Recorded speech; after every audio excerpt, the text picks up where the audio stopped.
Hello. I even wrote myself a note that says unmute, and I forgot to unmute.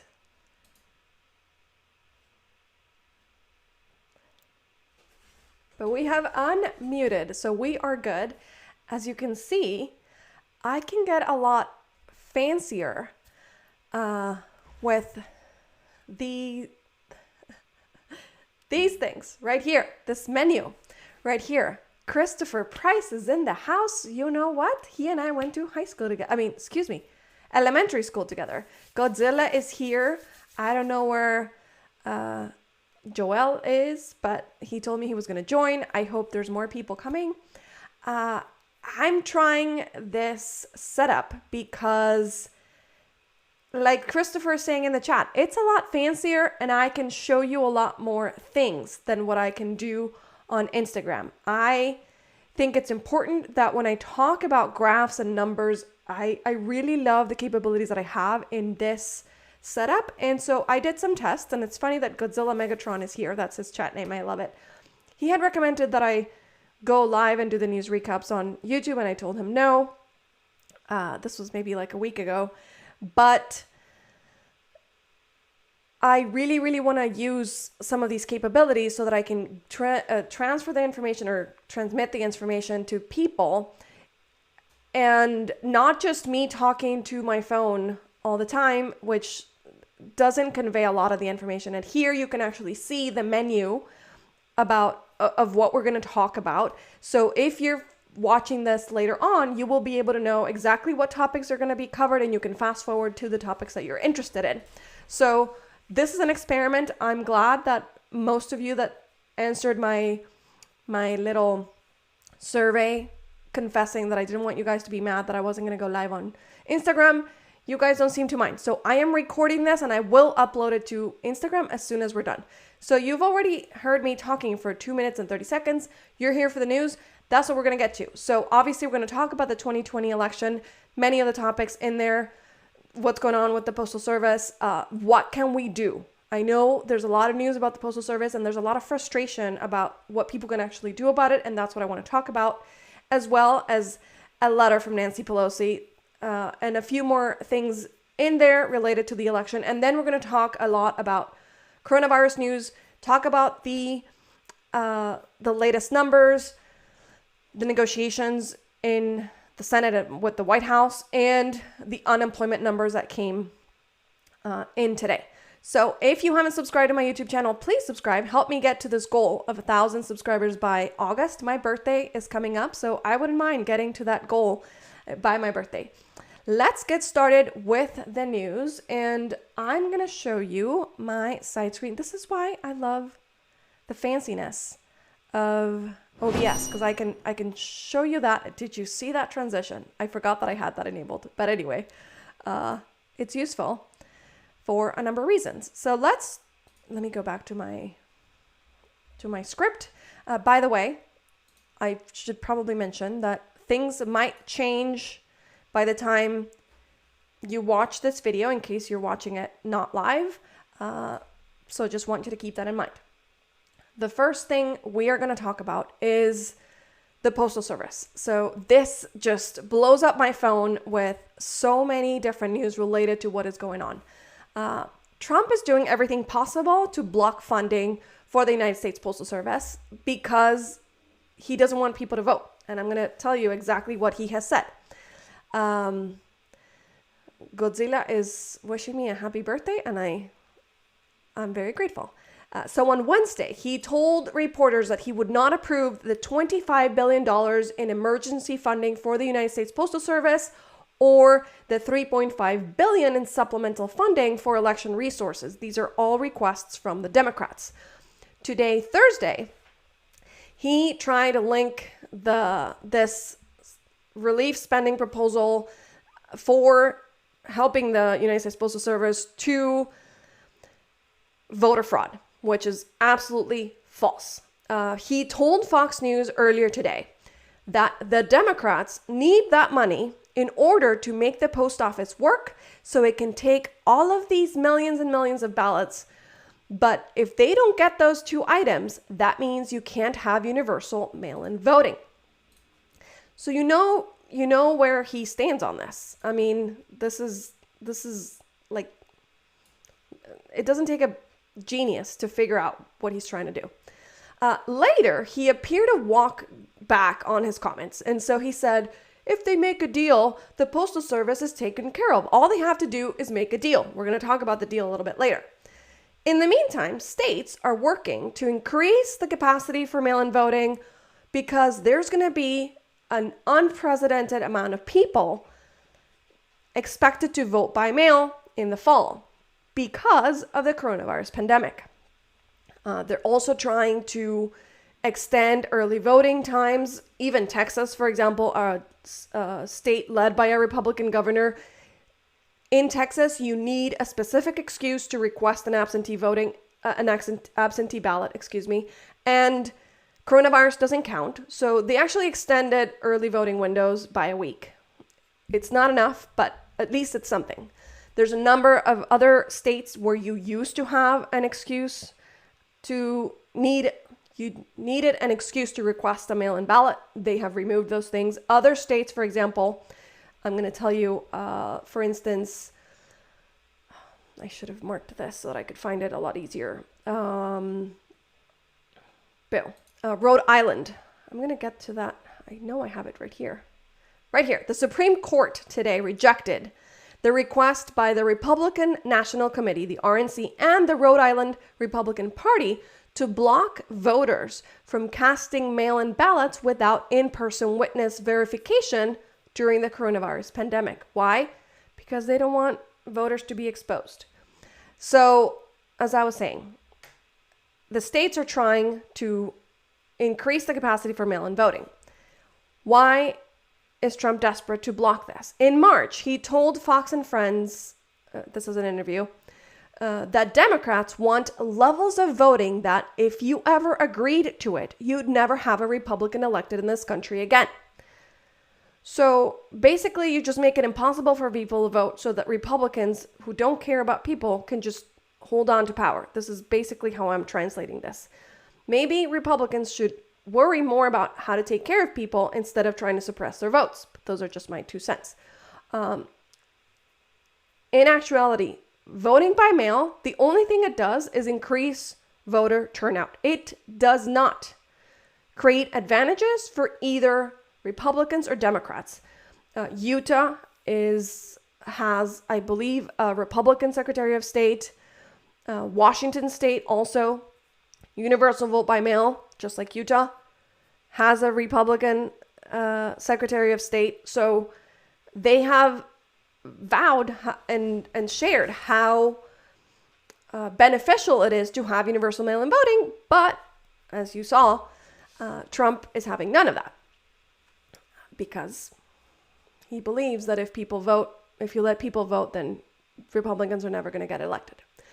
So the one thing that I try to always make sure we do here in Tono Latino is not only just tell you the information and then what are you going to do about it? That's exactly what we're going to talk about. What can we do?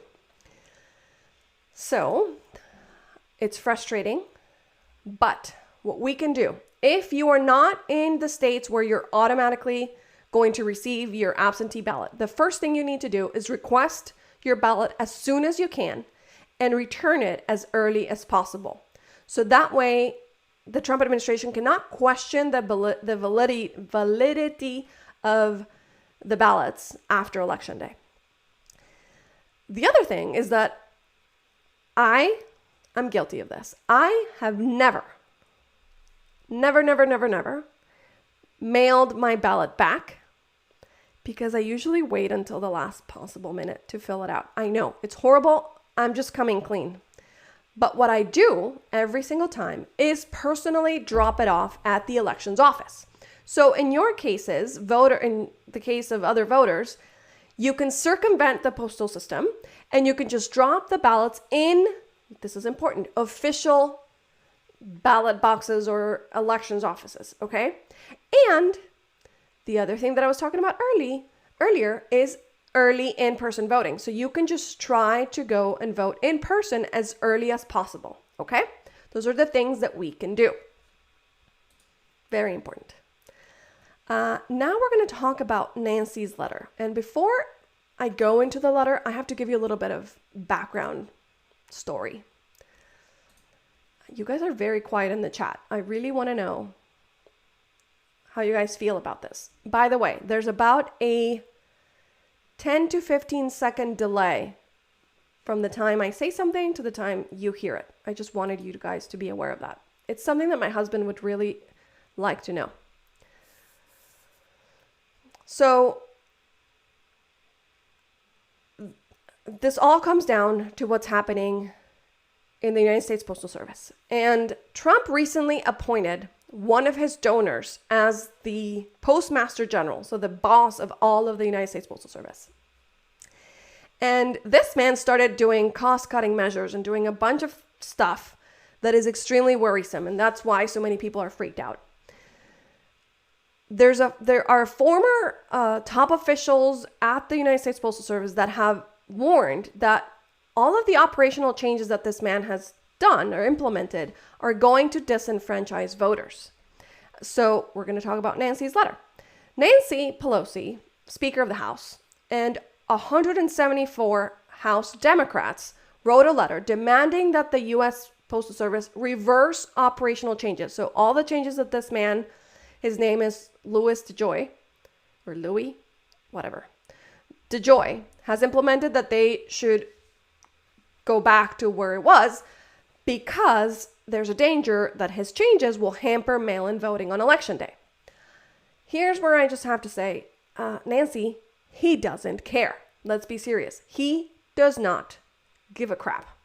And it is very important that we mention here that he has a serious conflict of interest, because financial disclosures show that this man DeJoy and his wife hold at least $30 million in XPO holdings. XPO is a United States Postal Service contractor. So it's a company that does business with the Postal Service and has contracts with other governmental agencies, including the Department of Defense. So back to Nancy's letter. In it, she says, the House is seriously concerned that you are implementing policies that accelerate the crisis at the Postal Service. No kidding. Including directing post offices to no longer treat all election mail as first class. So up to now, any election mail always had priority. It would be delivered first thing and it would be returned to the post office first thing. Now they're treating it like bulk mail. So if it stays behind, they're being instructed to just leave it and they don't give a crap. But what happens? There are many states that have rules that the ballots, the mail-in ballots, have to arrive at the elections office by election day at 8 p.m. Not postmarked, arrive. That is the case. At least it was the case. I don't know if it has changed for this election. Here in Oregon, there's universal mail-in voting, but your ballot has to arrive at the elections office by election day. And that's the reason why I personally have been criminal and not criminal, but I just have not mailed my ballot back, and I always have to personally deliver it to the elections office. Whew, let me take a sip of water. Actually, let me take a sip of wine. Okay, so let's continue. The letter also warns that these changes that have been implemented are going to disenfranchise voters and put significant financial pressure on election jurisdictions. No kidding. What are some of the things that this man, Postmaster DeJoy, has done? Well, he eliminated overtime pay for hundreds of thousands of postal workers. He also required that the mail be kept until the next day if anybody's running late. And last week, he ousted 23 United States Postal Service officials from their jobs as part of a reorganization. So he's doing everything in his power to just make it impossible for the Postal Service to do its job properly. And that's why negotiations are stalled. If you have any comments or questions, put them in the chat while I'll take a little bit of a sip of water. Godzilla Megatron is saying, I'm going to go vote in person. Yo voy a votar en persona. Godzilla, let me know what state you're in. I would love to hear about it. I know a lot of the people here. I know Chris is in Texas, so he's going to have to vote early unless he has an absentee ballot and he has a good excuse for it. Joel is going to vote in California. In California, every registered voter is going to automatically receive an absentee ballot, which means I need you guys to make sure you're registered to vote, basically. Now we're going to talk about coronavirus. And inside coronavirus, we're going to go back to the negotiations. Godzilla's in New York. Oh my goodness. Yes, thank you. New York has had some serious issues with mail-in ballots, particularly because signatures don't match. So that's the other thing that I tell everybody. You need to make sure you know exactly how your signature is registered in your voter registration, or how it looks in your voter registration. Because if your signature doesn't match the one in your voter registration, they're just going to throw the ballot away. We don't want that, okay? So let's change topics. We're going to talk about coronavirus. And let's go back to my side screen. Guys, I see, or people, not guys, friends, I really, really, really love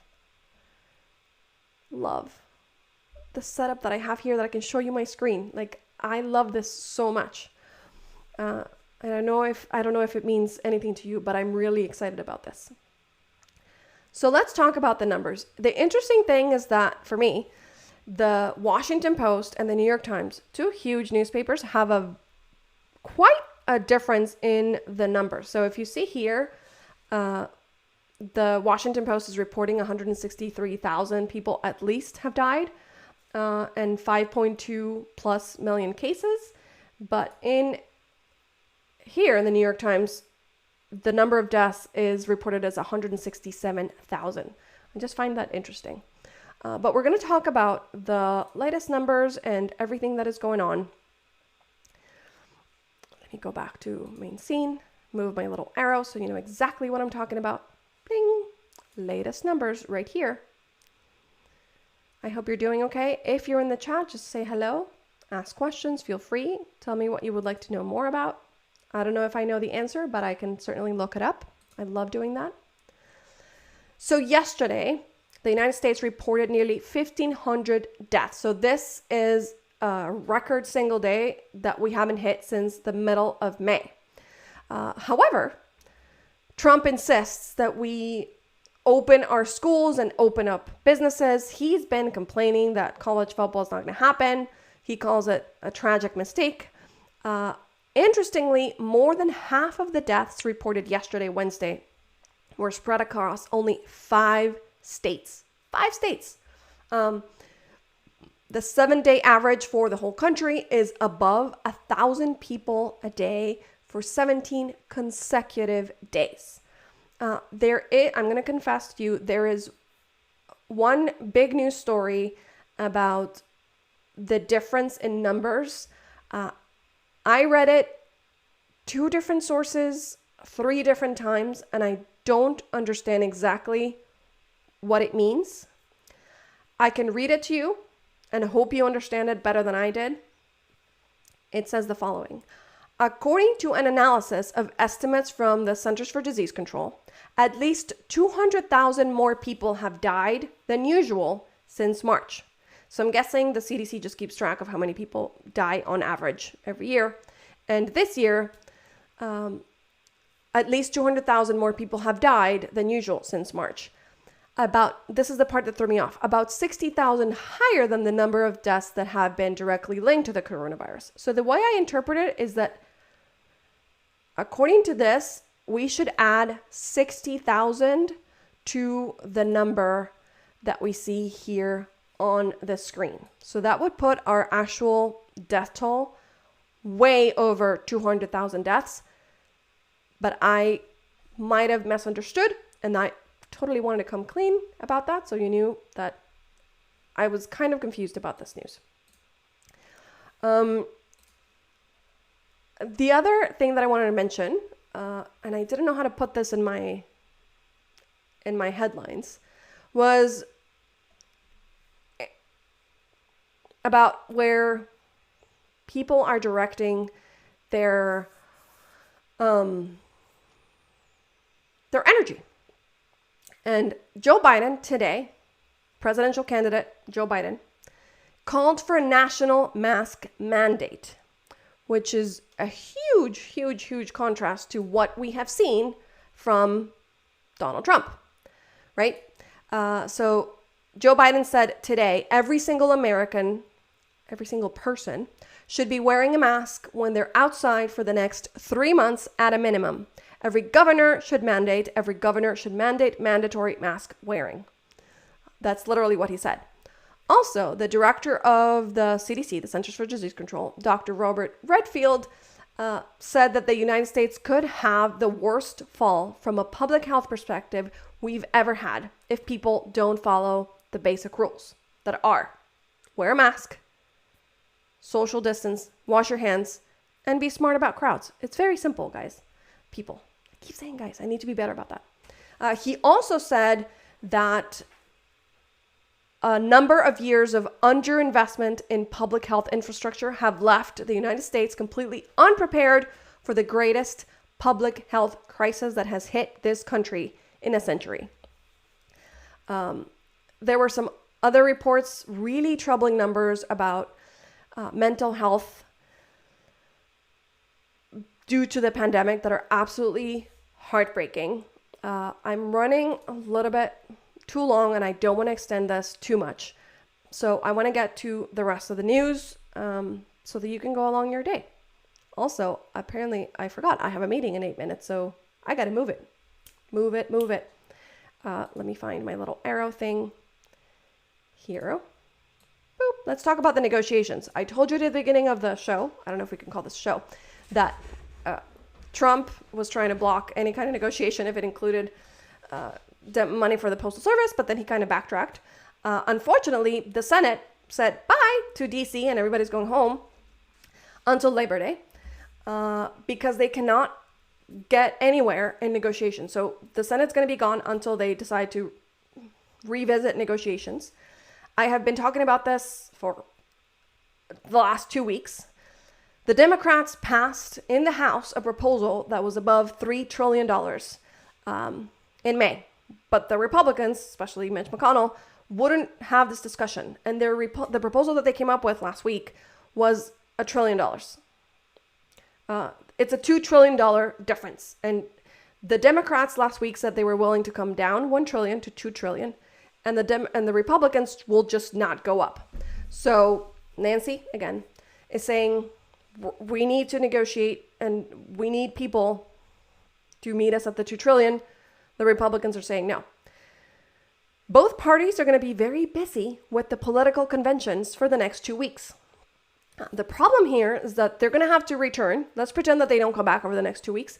They have to consider not only the coronavirus aid packages, but also they need to prevent a government shutdown by September 30th. So they're going to be busy. I really hope they can revisit negotiations because this is absolutely ridiculous. And lastly, let's go to my last point. Unemployment. And I get to use my side screen again. Today we have, there it is. There's the graph I wanted to show you. We have new unemployment numbers. Okay, so this week was the first time since March that new weekly jobless claims fell below 1 million. Okay, before this shit show, I hope you don't have children and I apologize. The record for the worst week on unemployment benefits was back in 1982 when 695,000 people filed for unemployment benefits. Now things have been very different. Over the last week, 963,000 people filed first-time claims for benefits under the regular state unemployment programs. However, another 489,000 people applied under the federal pandemic unemployment. So that's why you see the two different colors there. And if you add them up, that would be above $1 million. Here's the catch that headlines are not covering. continuing claims for unemployment are totaling about 15.5 million. This should be included in more of the headlines. And this additional piece broke my heart because the economic pain is particularly severe for families with children. So listen to these numbers. Researchers at the Federal Reserve found that household heads lost jobs in 12.9%. 12.9% of families with children. Families or households without children was was over 3 points below that at 9.2%.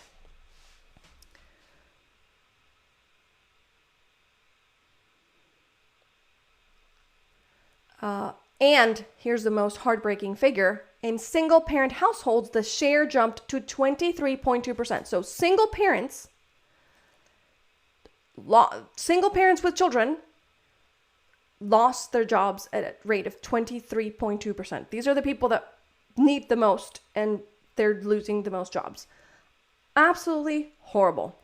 The big spike that you see here was in late March, where nearly 6.9 million people applied for benefits in one single week.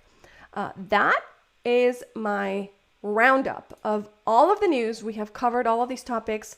We did go a little long, but it was really fun to do this. I want to address some of the comments that I'm seeing here on the chat because they're awesome, and I love that you guys are participating.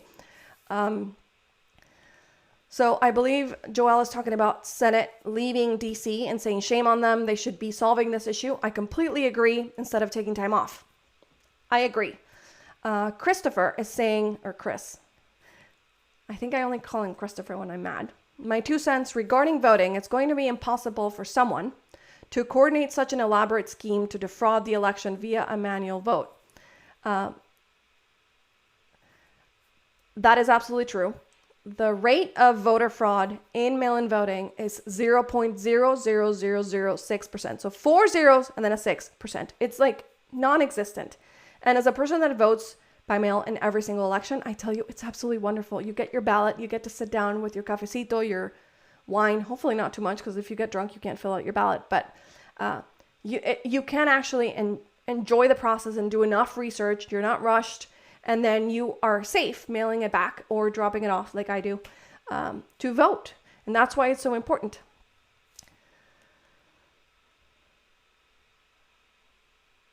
Now Chris is talking about kids going back to school. That is definitely something that all parents are struggling with. In fact, the meeting that I have in 2 minutes is about kids going back to school.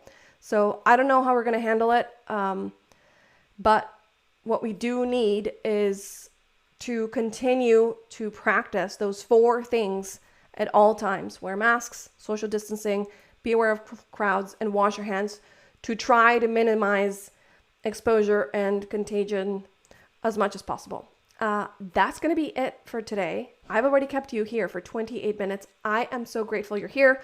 I'm going to save this and upload it to Instagram. If you haven't subscribed to my channel, please do so. I'm so close to that 1,000 mark, and that's going to be a huge milestone for me. Thank you for coming. I will do a YouTube live tomorrow at 4:30. It's not going to be a news recap. I usually cover something big like mail-in voting. Maybe that's a topic. If you want to send me some ideas via Instagram DM, I'm totally open. But tomorrow is a day of no negative news, so no ranting. Okay? Take care. Cuídense mucho. Un abrazo. Chao.